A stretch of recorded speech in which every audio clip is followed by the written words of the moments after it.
በነፃ የተሰጣችሁን በነፃ ስጡ ያለ አይደለም ምን እግዚአብሔር?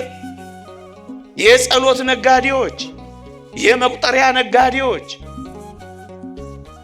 ንግድ አልበዛም? ምንም አይነገድ አለ። የቅባ ቅዱስ ነጋዴዎች፣ የእምነት ነጋዴዎች፣ የገዳም ነጋዴዎች ገዳማት እንኳን አንዳንድ ቦታ ምናምን እያሉ እንደ ፒኤልሲ ገንዘብ ማምረቻ አልሆነም በዚህ ዘመን። መቅደሱን ገበያ፣ መድረኩን መቸርቸሪያ፣ ስልጣነ ክህነቱን የንግድ ተቋም ፒኤልሲ፣ ምስጢራተ ቤተ ክርስቲያንን እንደ ሸቀጥ መቸብቸቢያ ጥሬ ዕቃ፣ ስብከቱና ዝማሬው ለድርድር የሚያቀርብ ይሄ እንዴት ያሳፍራሉ ወገኖች! ምእመኑን የሚያስጨንቁ ገንዘብ ካላመጣ ማይፈልጉ ዛሬም ከእንደነዚህ ነጣቂ እረኞች እግዚአብሔር ልጆቹን በነጠቀልንማ በእውነት ስለ አንዲት የራሔል እንባ አይደል ሕዝቡን ከእሳት ያወጣው? እግዚአብሔር ይሰማናል ምእመናን፣ እግዚአብሔር ያየናል ምእመናን። ስለዚህ እንደ ቀላል ጊዜ አትዩት፣ ግድ የለም። ጸሎትን እንኳን ሳይቀር በገንዘብ እየቸበቸቡ ያሉ እንዳሉ እኮ እንሰማለን። ምእመናን ከሰበክነው በላይ ያልሰበክነው አይበዛም? ካቀረብነው በላይ ያላቀረብነው፣ ከሰማው በላይ ያልሰሙ አይበዛም? አሁን ይሄ ብቻ ነው አገልግሎታችንና ልካችን ምእመናን። የት ላይ ነው ጣላችኋቸው? እግዚአብሔር አይጠይቀንም? ስለ ልጆቻችሁ ግድ አይላችሁም? አትጸልዩም? አታለቅሱም? በቤተ እግዚአብሔር ደጅ አትጠኑ? እረኞች እኮ ናችሁ። መንፈሳዊ አገልግሎት የቤተ ክርስቲያንን ሕይወት ገንዘብ ማግኛ ብቻ፣ ሀብት ማፍሪያ ብቻ፣ ዝና ማካበቻ ብቻ፣ ስልጣን መያዣ ብቻ። ይህ እንዴት ያሳፍራል ወገኖች! አያስፈራም? በእግዚአብሔር መተው አያስፈራም? በእግዚአብሔር መረሳት አያስፈራም? የእግዚአብሔር ቁጣና ጅራፍ በነጠላ ውስጥ የተደበቀ አስመሳይነት፣ በዩኒፎርም ውስጥ የተደበቀ መንፈሳዊነት፣ በምንኩስና ቆብ ውስጥ የተደበቀ አስመሳይነት። ሲያዩን መንፈሳውያን፣ ሲፈትሹን ግን የባስን ዓለማውያን ሆነን እንገኛለን። አስመሳይነት ሳይሆን ሕይወቱን መኖር መጀመር አለብን። ምንም ነገር እንኳን ማድረግ ባንችል ንጹሕ ሆነን መጸለይ መፍትሄ ነው ወገኖች። እግዚአብሔርን የያዘ እኮ ሁሉም የእሱ ነው የሚሆነው። የተወደዳችሁ ክርስቲያኖች ምን ይጎልበታል? በስመ አብ ወወልድ ወመንፈስ ቅዱስ አሃዱ አምላክ አሜን። ክቡራን አበው መነኮሳት፣ ክቡራን አበው ካህናት፣ ሊቃውንተ ቤተ ክርስቲያን፣ መምህራነ ወንጌል፣ የተወደድክ ወንድማችን ዘማሪ አቤል፣ የተወደዳችሁ የእግዚአብሔር ቤተሰቦች፣ የእመቤታችን የቅድስት ድንግል ማርያም የአስራት ልጆች፣ የቅዱሳን ወዳጆች በልዑል እግዚአብሔር ስም እንደምን ሰነበታችሁ? እንደምን አላችሁ? ምሕረቱን ያበዛልን፣ እንደ በደላችን ያልከፈለን፣ እንደ ኃጢአታችን ያልተቆጣጠረን የአባቶቻችን አምላክ የእኛም አምላክ ልዑል እግዚአብሔር ዘላለማዊ ስሙ የተመሰገነ ይሁን። ለቀደምት አበው ለነቢያት፣ ለቅዱሳን ሐዋርያት፣ ለሐዋርያውያን አበው፣ ለሊቃውንት የገለጸውን ጥበብና ምስጢር ለሁላችንም ይግለጽልን። ከዚህች ዕለት በረከት ረድኤት ለሁላችንም ያሳትፈን። እጅግ አጠር ላለች ደቂቃ የእግዚአብሔርን ቃል አሰማችኋለሁ። እስመ ዘመነ እንስሳ አለፈ። የእንስሳት ዘመን አለፈ። በዚች ርዕስ ጥቂት ደቂቃ እንማራለን።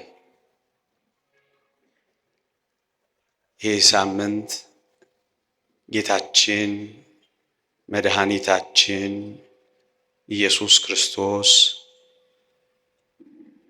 ቤቴን የጸሎት ቤት ይባላል፣ እናንተ ግን የንግድ ቤት አደረጋችሁት ብሎ ቤቱን ያጸዳበት ሳምንት ነው። ለምንድን ነው ቤቱን ማጽዳት ያስፈለገው? ምን ገጥሞ ነው ቤቱ የተበላሸው? እነዚህን አጠር አድርጌ አስቀድሜ እገልጻለሁ። በዚያ ዘመን በምኩራብ የነበሩ አገልጋዮች፣ ሌዋውያን፣ ካህናት፣ ሊቃነ ካህናት የአምልኮውን ቦታ የንግድ ቦታ አድርገውት ነበረ። ከአምልኮ መፈጸሚያ ቦታነት ወደ ንግድነት፣ ወደ ገበያነት ቀይረውት ነበረ።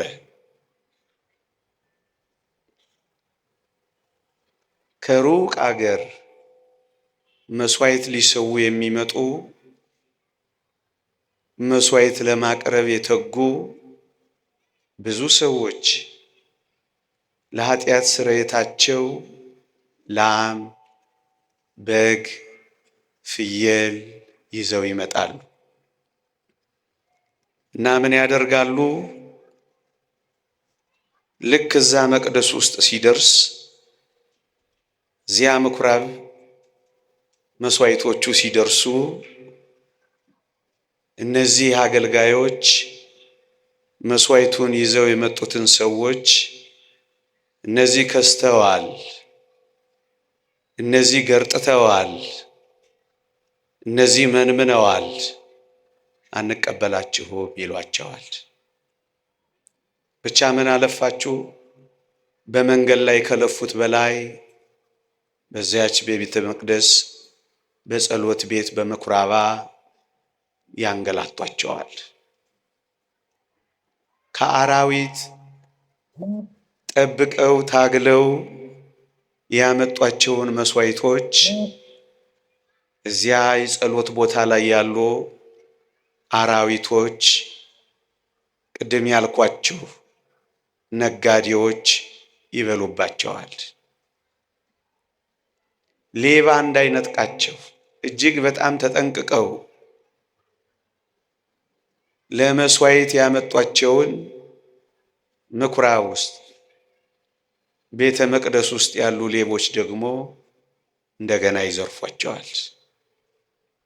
ይህንን የተወደደ መድኃኒታችን ኢየሱስ ክርስቶስ ያውቃል። ለዚህ ነው ይህንን የፋሲካ በዓላቸውን የአይሁድ ፋሲካ ብሎ የጠቀሰው። በዓላቸውን ጠልቶታል። ልብ በሉ፣ የእግዚአብሔር ፋሲካ ነበር የሚባለው። አሁን ግን የእግዚአብሔር መሆኑ ቀረና የአይሁድ ፋሲካ መባል ነው የተጀመረው። እግዚአብሔር ሲጸየፍ እንደዚህ ነው።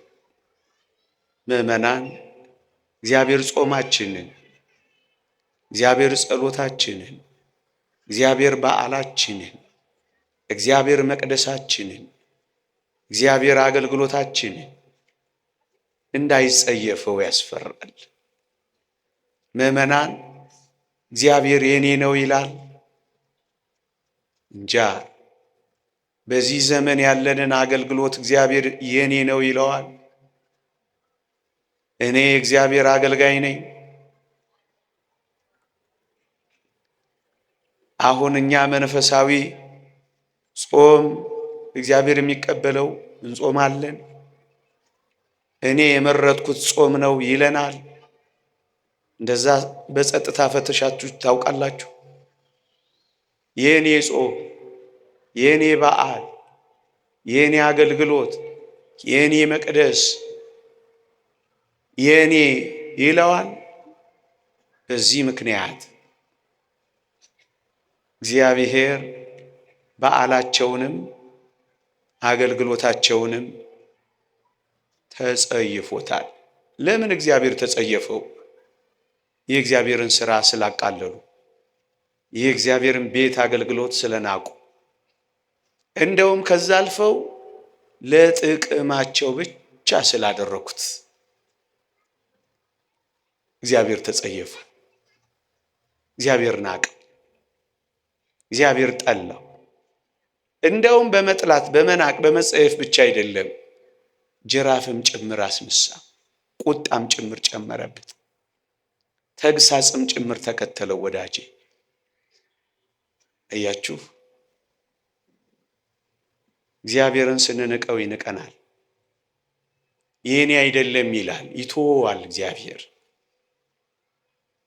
አያስፈራም? በእግዚአብሔር መተው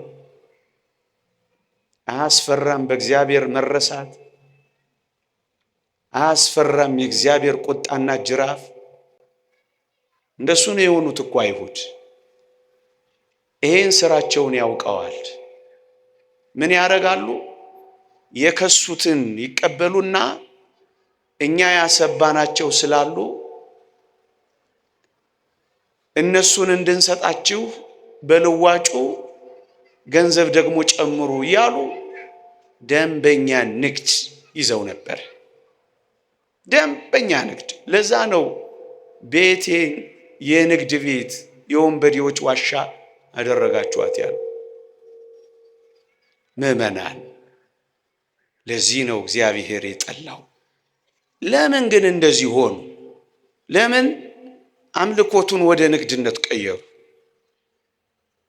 ለምን አደረጉት ይሄንን? ቅዱሳት መጻሕፍት ምን ይላሉ መሰላችሁ? አይሁድ ምልክቱን ብቻ እንጂ ሕይወቱን አልያዙትም ነበር ይላሉ። ለምልክቱ በዓሉን ያከብራሉ፣ ለምልክቱ መስዋዕት ይሰዋሉ፣ ለምልክቱ ቤተ እግዚአብሔር ይመላለሳሉ፣ ለምልክቱ ያገለግላሉ። ሕይወቱ ግን የላቸውም። ሕይወታቸው ንግድ ነው፣ ኑሯቸው ግን አስመሳይነት ነው። ምልክቱን ይዘዋል፣ ወደ ሕይወቱ ግን አልደረሱም። ወገኖቼ እግዚአብሔር የጠላው ይሄንን ነው። ምዕመናን አንዳንዴ እኛም እንደዚህ እንሆናለን። ምልክቶቹ አሉ፣ በእውነት ደስ እንላለን፣ ግጥም ብለን በዓል እናከብራለን። ሕይወቱ ግን ይጠፋናል። አንዳንዴ ጠባ ለኪዳን ደግሞም ለጉባኤ እንገሰግሳለን። የዚህ ሁሉ ጥቅምና ረብ ፋይዳ የሕይወት ለውጥ ግን እናጣለን። ሕይወቱ አይኖረንም፣ ምልክቱ ብቻ ይኖረናል። እሱን ነው እግዚአብሔር የጠላው ወገኖች። እኔና እናንተስ ጋር ምልክቱ ብቻ ነው ያለው፣ ሕይወቱም ጭምራል። እንደውም ቅዱስ ቄርሎስ ምን ይላል? መንፈሳዊነት የሌለው ልማድ ብቻ አድርገውታል ይላል። ለዚህ ነው እግዚአብሔር የጠላው። እዩ፣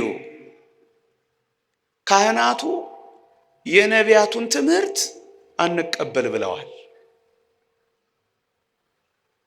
በፍጹም ከእግዚአብሔር ቃል ርቀዋል። የእግዚአብሔር አይመስሉ። ያ ሰባኪ እንደተናገረው እግዚአብሔርን የማያውቁ የእግዚአብሔር ሰዎች እንዳለው። አንዳንዴ እኛም ጋር እኮ እንደዚህ ነው።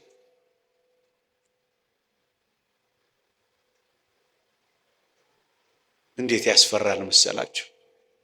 መንፈሳዊነት የሌለው ልማድ ብቻ ነው የሚሆነው። ትምህርቱ ልማድ ይሆንብናል። ስለዚህ መንፈሳዊነቱ ግን ይጠፋል። ማስቀደሱ ልማድ ይሆንብናል፣ መቀደሱ ግን ይጠፋል። መጸለዩ ልማድ ይሆናል፣ ማነብነብ ብቻ ይሆናል። ልብንም ነፍስንም የማይነካ ይሆናል። እንደውም አንዳንድ ጊዜማ አስመሳይነት ሁሉ ይጨመርበታል። መልአከ ኤዶም ኤፍሬም እሸቴ እንዳለው መንፈሳዊነት እንዳለው መንፈሳዊ መሳይ፣ በዩኒፎርም ውስጥ የተደበቀ መንፈሳዊነት፣ በነጠላ ውስጥ የተደበቀ አስመሳይነት፣ በምንኩስና ቆብ ውስጥ የተደበቀ አስመሳይነት። ምዕመናን፣ መጽሐፍ ቅዱስ ከአታላይቱ ይልቅ ከዳተኛይቱ ጸደቀች የሚለው ይሄንን ነው። በጣም አታላዮች እንሆናለን። ሲያዩን መንፈሳውያን፣ ሲፈትሹን ግን የባስን ዓለማውያን ሆነን እንገኛለን። እግዚአብሔርን ለጭምብልነት፣ እግዚአብሔርን ለከለላነት ብቻ እንጠቀምበታለን። መንፈሳዊነት የሌለው ልማድ ብቻ ስላደረጉት እግዚአብሔር ተጸየፈው፣ እግዚአብሔር ጠላው። እሱን ነው የሚለው። ለዚህ ነው ጅራፍ ያነሳው ወገኖች። እኛም እንደዚህ ከኖርን እግዚአብሔር ይጠላዋል፣ ይጸየፈዋል ኑሯችንን ወገኖች። ወይ መንፈሳዊ መሆን ነው፣ ወይ ክርስቶስ እንደኖረ መኖር ነው። እሱ ጭምት ነበር፣ እኛም ጭምቶች። እሱ የዋህ ነበር፣ እኛም የዋሆች። እሱ ትሁት ነበር፣ እኛም ትሁታን። እሱ ጸጥተኛ ነበር፣ እኛም ጸጥተኞች። ወይ እንደሱ መኖር። ምዕመናን፣ አስመሳዮችን አይሁድ እንደሱ ነው የሆኑት። ለዚህ ነው የጠላባቸው፣ በማስመሰላቸው ነው የጠላባቸው፣ ጅራፍ ያነሳባቸው። ለዛ ነው። ይመስላል ግን አይደለም። ስለዚህ ጅራፍ አነሳ ጌታችን። ለዚያ ነው የተቆጣባቸው። ምዕመናን፣ እኛንም እንዳይገስጸን፣ እኛንም እንዳይቆጣ፣ አስመሳይነት ሳይሆን ሕይወቱን መኖር መጀመር አለብን። ልማድ ብቻ ሳይሆን ጠለቅ ያለ ሕይወቱንም መጀመር መቻል አለብን። እሱን ስናደርግ ነው ከእግዚአብሔር ተግሳጽ የምንወጣው። የተወደዳችሁ ክርስቲያኖች፣ ጥቂት ነገሮችን ለመናገርና ለማብራራት በጎችን፣ ላሞችን እና ርግብን ክርስቶስ አስወጥቷቸዋል፣ አባሯቸዋል። ግን ምዕመናን ምን አይነት ትዕግስተኛ እንደሆነ ይህን አምላካችንን ላሳያችሁ። 4 ፋሲካዎች አክብረዋል። በመጀመሪያው ፋሲካ ነው የዮሐንስ ወንጌል ምዕራፍ 2 የሚጀምረው። 4ኛው ፋሲካ ደግሞ ማቴዎስ ወንጌል ምዕራፍ 21 ላይ ነው። በ4ቱም ፋሲካ ክርስቶስ ታግሷቸዋል። ምን አይነት ፍቅር እንደሆነ እስኪ እዩት። እግዚአብሔርን እየደጋገሙ ሲበድሉ እንዴት እንደታገሳቸው እዩ። በመጀመሪያው በመጨረሻው እዚሁ ተግባር ላይ ተጠምደዋል እነዚህ ሰዎች።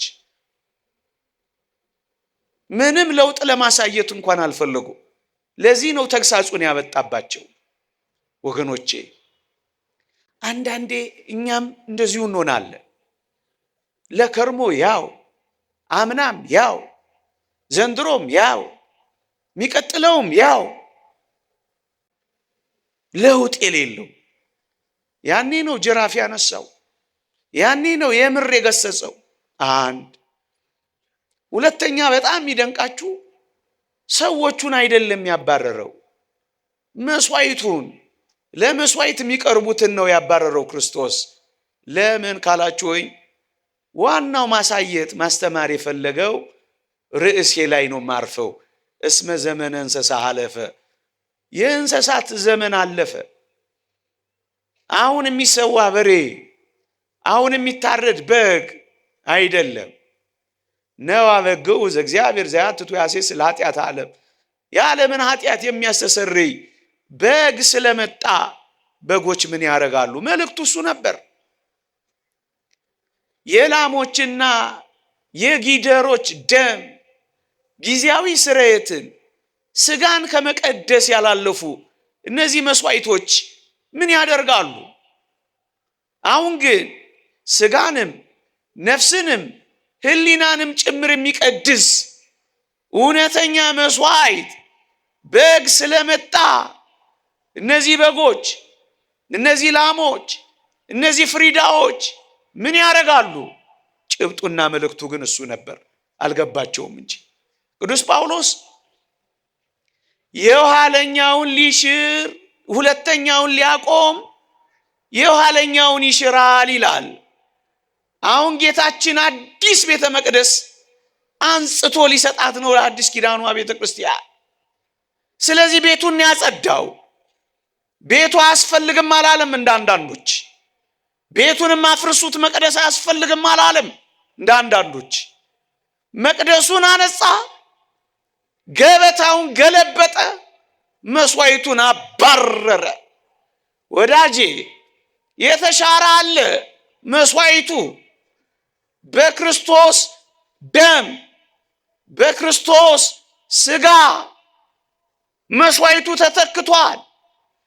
አሁን እዚህ ቤት ውስጥ በግ አታዩ። አሁን እዚህ ቤት ውስጥ ፍየል አታዩ። የኢየሱስ ክርስቶስ ስጋና ደም ግን ይሰዋል። አንድ ጊዜ በማቅረብ ተቀድሰናል ይላል። ሁሌ የምንቀደስበት መስዋዕት ሊሰጠን የመጣው እሱን ነው። የእንስሳት ዘመን አለፈ። አሁን እውነተኛ መስዋዕት ተተከለ። ያኛው ተሻረ፣ ይሄኛው በአዲስነት ተሰጠ።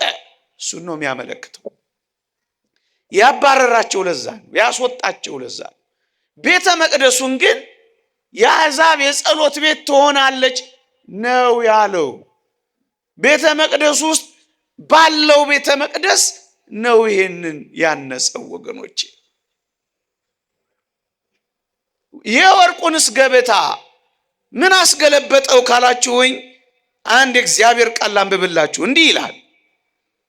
ከአባቶቻችሁ ከወረሳችሁት ከከንቱ ኑሯችሁ በሚያልፍ ነገር በብር ወይም በወርቅ ሳይሆን ነውርና ድፍ እንደሌለው እንደ በግ ደም በክቡር የክርስቶስ ደም እንደተዋጃችሁ ታውቃላችሁ ይላል። በወርቀ ደሙ ዋጅቷችኋል። ስለዚህ አሁን ወርቅ ምን ያስፈልጋል ብሎ ገበታውን ገለበጠው። ከወርቅ በላይ የሆነ መስዋዕት ክርስቶስ ስለመጣ ወርቅ አሁን ምን ያደርጋል? በብር ወይም በወርቅ ሳይሆን ነውር እድፍ በሌለው በጌታችን ደም የምንድንበት ዘመን ስለመጣ ወርቁንም ገለበጠባቸው። ክርስቶስ እያሳየ ያለው ይሄ ነው። እነሱ ግን አልገባቸው። እነሱ ሙጭጭ ንግድ ላይ፣ እነሱ ሙጭጭ ወርቃቸው ላይ። አሳዝን። ርግባቸውንም እንደዚሁ ነው ያባረረው። ግን የዚህ ደግሞ ሌላኛው ሐሳብና ምስጢር ምንድነው ካላችሁኝ፣ በበሬ ያርሳሉ፣ በላምም ጥቅም ያገኛሉ። ስለዚህ ለምን አባረራቸው? ጥገኝነታቸው ምድራዊነት ብቻ ሆነ። መብል መጠጥ ብቻ ነው ሐሳባቸው። ንግድ ብቻ ነው ሐሳባቸው። ጽድቅ አይደለም ንግድ፣ አምልኮ አይደለም ገበያ፣ እግዚአብሔር አይደለም ወርቅ። ትኩረታቸው እዛ ላይ ነበር። ለዚህ ነው እግዚአብሔር የጠላው ወገኖቼ። አያችሁ፣ አንዳንዴ እኛም ጋር አገልግሎቶች እንደዚህ ይበላሻሉ። እግዚአብሔር ይሄን አይወደው። እግዚአብሔር ይጸየፈዋል። እንሰማለን እኮ አንዳንዶች ጸሎትን እንኳን ሳይቀር በገንዘብ እየቸበቸቡ ያሉ እንዳሉ እኮ እንሰማለን። ይሄ እግዚአብሔር ይወደዋል። በነፃ የተሰጣችሁን በነፃ ስጡ ያለ አይደለም ምን እግዚአብሔር? የጸሎት ነጋዴዎች፣ የመቁጠሪያ ነጋዴዎች ንግድ አልበዛም? ምንም አይነገድ አለ። የቅባ ቅዱስ ነጋዴዎች፣ የእምነት ነጋዴዎች፣ የገዳም ነጋዴዎች ገዳማት እንኳን አንዳንድ ቦታ ምናምን እያሉ እንደ ፒኤልሲ ገንዘብ ማምረቻ አልሆነም በዚህ ዘመን። አያሳፍርም? ሰው በልክ በአግባቡ የሚኖርበት ልክ አለው። ንግድ ማድረግን እንዴት ነውር ነው ወገኖቼ? ንግድ ማድረግ ምን ማለት ነው?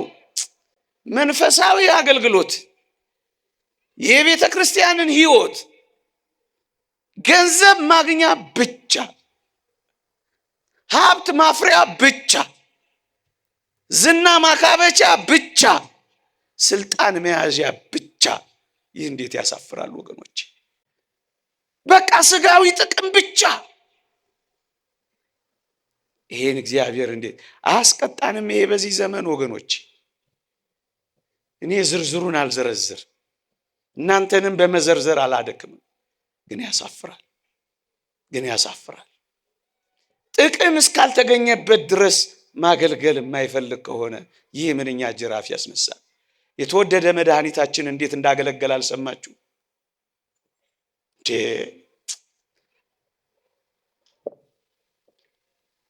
ከማንም ጥቅም ሳይፈልግ፣ ከማንም እዚህ ገባ የሚባል ስጦታ ሳይፈልግ ነው እኮ ያገለገለው። ምንም ነገር ወገኖቼ፣ ምንም የሌለው ቅዱስ ጴጥሮስ ጋር አገልግሏል። ክርስቶስ ቤቱ ገብቶ መካከለኛ የሚባል ያቀረበው ያለቀበት ዶኪማስ ጋር አገልግሏል። ክርስቶስ 4 እጥፍ ልካስ ልመልስ ያለ ዘኬዎስ ጋር ኢንቨስተር የመሰለም ጋር አገልግሏል ክርስቶስ። የተወደዳችሁ ክርስቲያኖች፣ እንደዚህ ነው ክርስቶስ ያገለግሉ። ከማንም ጥቅም ሳይጠብቅ፣ ከማንም ሳይፈልግ አገልግሎት ማለት ይሄ ነው። ከዚህ ይልቅ ግን ቅድም ያልኳችሁን ብቻ ጥቅም አድርጎ ንግድ ነው የሚሆነው። እግዚአብሔር ይጸየፈዋል።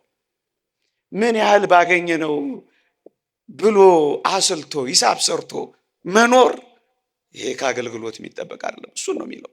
ይልቁንም የሚያገለግል አሁን እውነተኛ እረኞች፣ እውነተኛ አገልጋዮችን እኮ አይተናል በመጽሐፍ። ከለምለም መስክ አሰማርቶ፣ ከሚያምረው ግጦሽ ነጭቶ፣ ከዛፍ ጥላ ስር አሳርፎ፣ ከንጹህ ውሃ ቀርቶ በጎቹን ነው የሚንከባከበው። ለበጎቹ ራሱን አሳልፎ ነው የሚሰጠው። ክርስቶስ እንደዚህ ሆኖ የመጣ እረኛ ነው። ለዚያ ነው እነዚህን እረኞች የገሰጸው፣ ከእጆቻቸው አስጥላቸዋለሁ ያለው። ዛሬም ከእንደነዚህ ነጣቂ እረኞች እግዚአብሔር ልጆቹን በነጠቀልንማ። በእውነት ምዕመኑን የሚያስጨንቁ ገንዘብ ካላመጣ ማይፈልጉ እንዴት ያስጨንቃል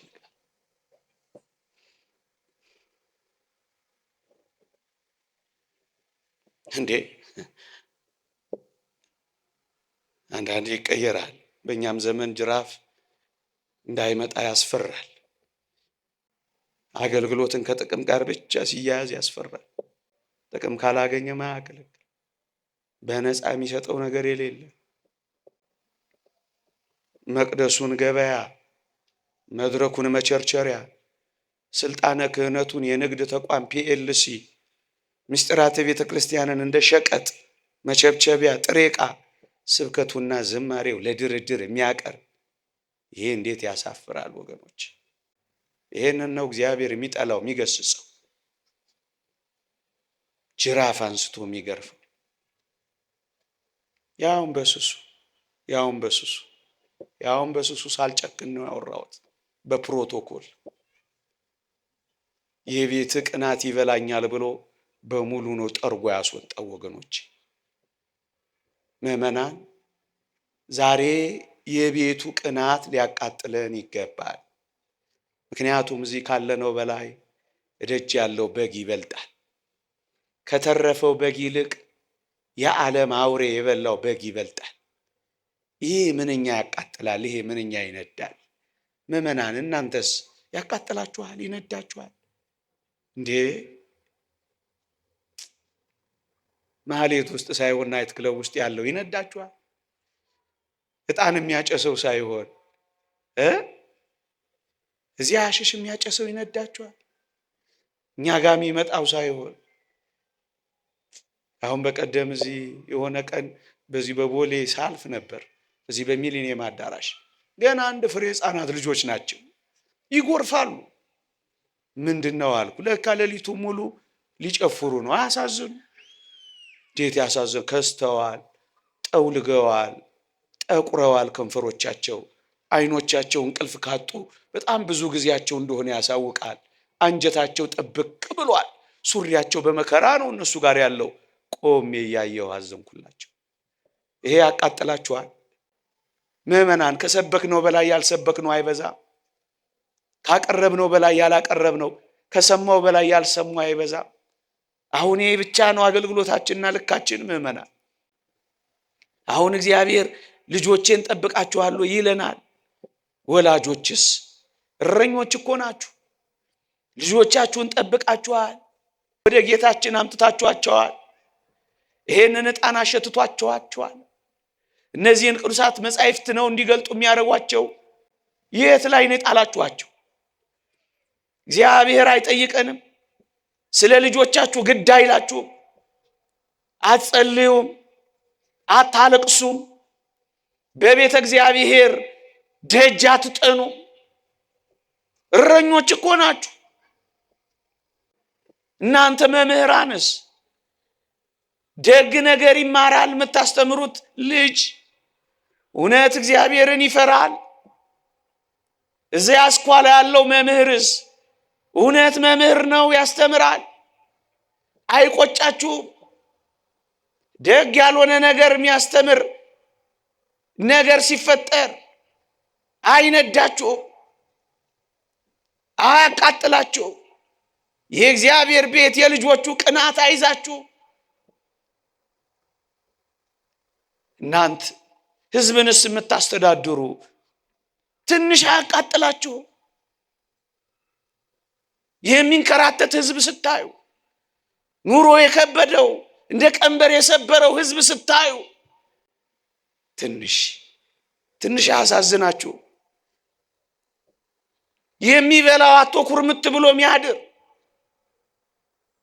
አንጀቱ የታጠፈ የሚሄድበት የጠፋው የሚሰራው ያጣ የሚማረው የሚቀጥረው ያጣ ሰው ትንሽ አያሳዝንም? ሚንገላታ የእግዚአብሔር ሕዝብ አያሳዝንም? ይሄስ ቤቱ አያቃጥልም? እስመ ቅንዓተ ቤትከ በልዓኒ። ይህ ቤት ቅናት እንደዚህ እኮ ነው ከፍ እያለ እንደዚህ እኮ ነው እየሰፋ የሚሄደው ወገኖቼ።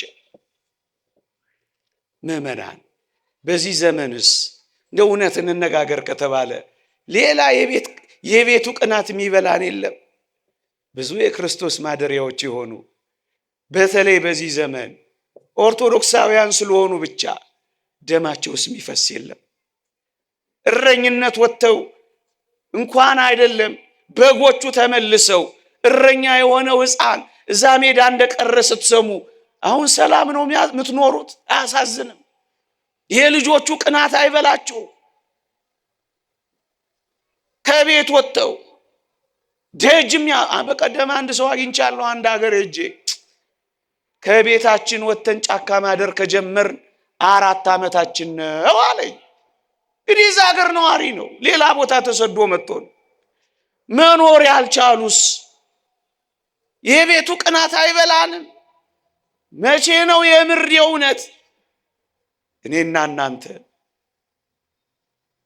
የቤቱ ቅናት በልቶን እናቃጥሎን እግዚአብሔርን የእውነት በሱባኤ የእውነት በእንባ የእውነት በጨዋነት በቃኝ የምንለው የቤቱ ቅናት ይበላኛል፣ ይበላናል፣ ይሰማናል፣ ያቃጥለናል።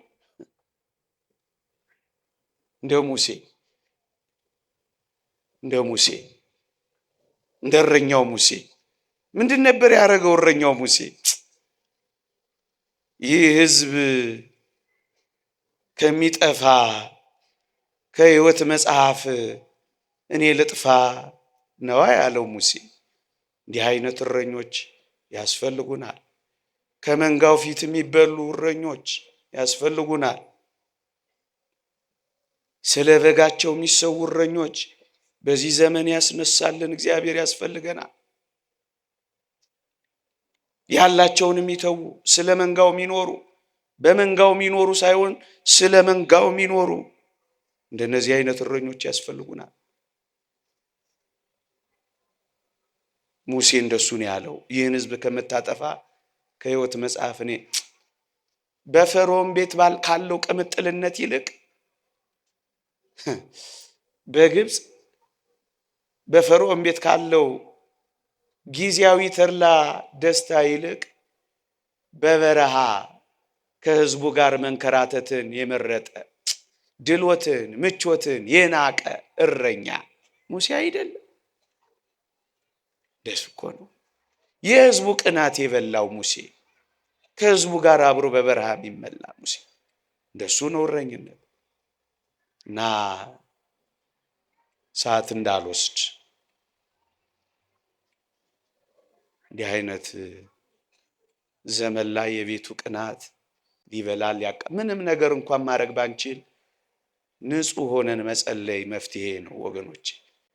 የንጽህና ጸሎት፣ የንጽህና ጾም፣ የንጽህና እጆችን መዘርጋት፣ ንጹህ ሆኖ ማልቀስ እግዚአብሔር ይሰማናል። አንድ ቀን ስለ አንዲት የራሔል እንባ አይደል ሕዝቡን ከእሳት ያወጣው?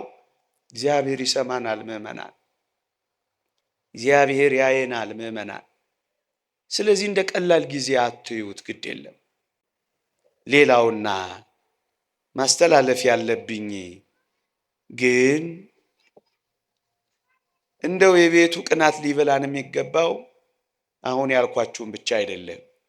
እኛም እኮ አንዳንዴ ምዕመናን ሕይወታችን ንግድ ብቻ ይሆናል። እውነት እንነጋገር ከተባለ ጽድቅንና መንግስቱን ከማስቀደም ይልቅ ይህ እግዚአብሔርን ስጦታ ብቻ በማስቀደም መኖር ምንድን ነው? ይሄ እንዲሰጠን ብቻ ነው የምንፈልገው። ልጅ አምጣ፣ ትዳር አምጣ፣ ገንዘብ አምጣ፣ ስራ አምጣ አምጣ አምጣ አምጣ ብቻ አምጣ ብቻ። እግዚአብሔርን ማመስገን፣ እስካሁን ስለሰጠን ማድነቅ፣ አንተ የኔ ስለሆንክ ብቻ ብሎ መመሰጥ፣ እግዚአብሔርን ስለ ስጦታው ሳይሆን እግዚአብሔርን ስለ ራሱ ብቻ መፈለግ እንዴት ይደንቃል! እንዴት ይደንቃል! ከዚህ ህይወት ውጪ ግን እግዚአብሔር ሊሰጠን ስለሚችለው ነገር መከተል እሱ ንግድ ነው የሚሆነው። እሱ ገበያ ነው የሚሆነው። ካልሰጠን አለመከተል፣ አለማምለክ፣ ከሰጠን ደግሞ መከተል፣ ይሄ ንግድ ነው የሚሆነው። አባቶቻችን እንደሚያስተምሩን ለነፍስ ጥቅም ለእግዚአብሔር ፍቅር ተብሎ ካልሆነ በቀር ጸሎትም ሱባኤም ጾምም አገልግሎትም ለነፍስ ጥቅም ለእግዚአብሔር ፍቅር ካልሆነ ንግድ ነው የሚሆነው ነው የሚሉት ነጋዴዎች እንዳሉ። እግዚአብሔርን የያዘ እኮ ሁሉም የእሱ ነው የሚሆነው። የተወደዳችሁ ክርስቲያኖች ምን ይጎልበታል? የኔ የሆነው ሁሉ ያንተ ነው እኮ ነው የሚለው። እዛ ሉቃስ ወንጌል ምዕራፍ 15 ላይ ያንን አባት አላያችሁትም? ለምን ድርሻዬን አትሰጠኝም አለው። ልጄ ሆይ የኔ የሆነው ሁሉ እኮ ያንተ ነው አለ። እግዚአብሔር ያንተ ከሆነ የእግዚአብሔር የሆነው ሁሉ ያንተ የሆነ የለ። ስለዚህ የእግዚአብሔር የሆነውን ሁሉ ከማሰስና ከመፈለግ ይልቅ ራሱን ሁሉ በሁሉ የሆነውን ሁሉን በእጁ የያዘውን ራሱን አትይዘው። እሱን ለቀህ እሱ የሚሰጥህን ጥቃቅን ነገር ለምን ትፈልጋለህ? ዋናውን ባለጸጋውን እሱን አትይዝም? እሱን ከያዝክ እኮ ሁሉ ያንተ ነው የሚሆነው። ለነፍስ ጥቅም ለእግዚአብሔር ፍቅር ተብሎ ነው የሚደረገው። አለበለዛ ንግድ ነው፣ ገበያ ነው የሚሆነው። ገበያ ነው የሚሆነው። ሙሴ በውሃ ክርክር ምክንያት እግዚአብሔርን ቢያሳዝን እግዚአብሔር ወደ ከነዓን አትገባም አለው። ልብ በሉ፣ ከነዓን እንደማይገባ ሙሴን ነገረው። ግን ሙሴም እንዳረገ ታውቃላችሁ? አገልግሎቱን የቀጠለው።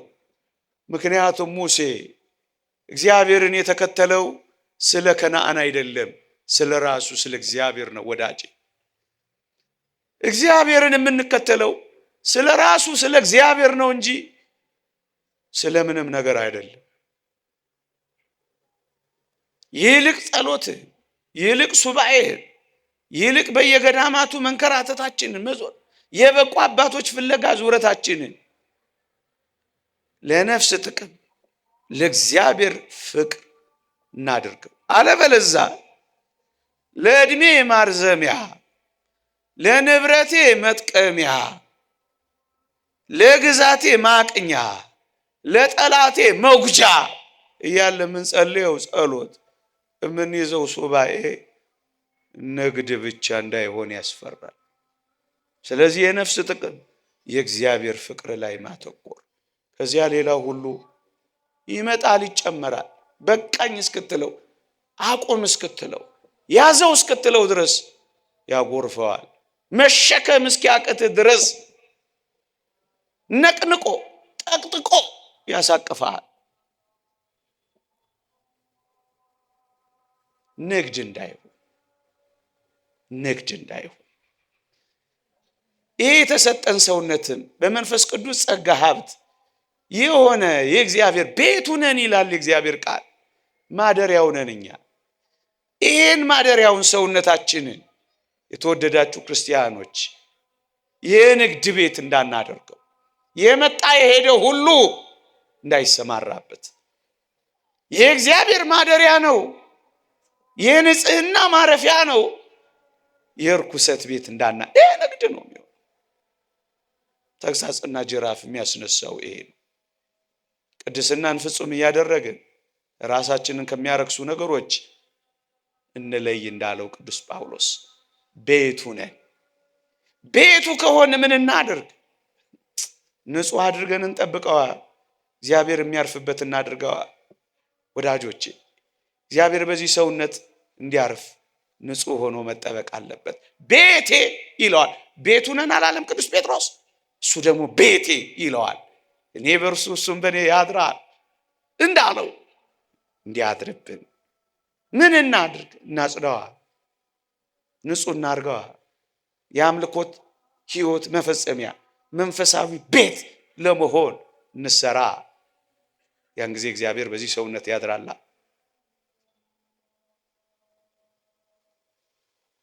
የአንዳንዶቻችን ቤት በበደልና በኃጢአት ምክንያት ይሸታል።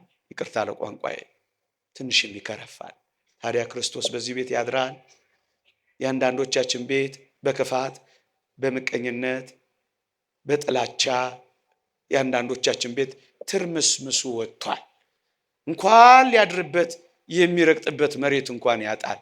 ታዲያ ክርስቶስ በዚህ ቤት ያድራል። የአንዳንዶቻችን ቤት ሸረሪት አድርቶበታል።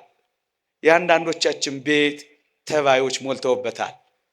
እንኳን ሊያሳድር ጥቂት ደቂቃ የማያስቀምጥም ሂድ ሂድ ይላል። ታዲያ ክርስቶስ በዚህ በበደል በኖረው እንደነዚህ አይነት ጥቃቅን ነገሮች በሞሉበት ያድራል? አያድርም። የአንዳንዶቻችን ቤትማ ገና ከደጅ ትልልቅ ውሻዎች ያሰርን ይመስላል። በረዥሙ እንኳን ቤት ውስጥ ሊያስገባ ደጅም የማያስቀርቡ የሚናከሱ ውሻዎች፣ የሚናደፉ እባቦች ያሉበት ይመስላል። ታዲያ ክርስቶስ በዚህ ቤት ውስጥ ያድራል ብላችሁ ታስባላችሁ? ቤቱ ነን።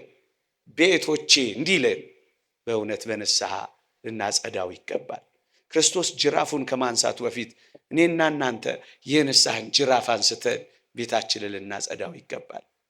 እስመ ዘመነ እንስሳ ሀለፈ የእንስሳት ዘመንማ አለፈ። ይቆየን።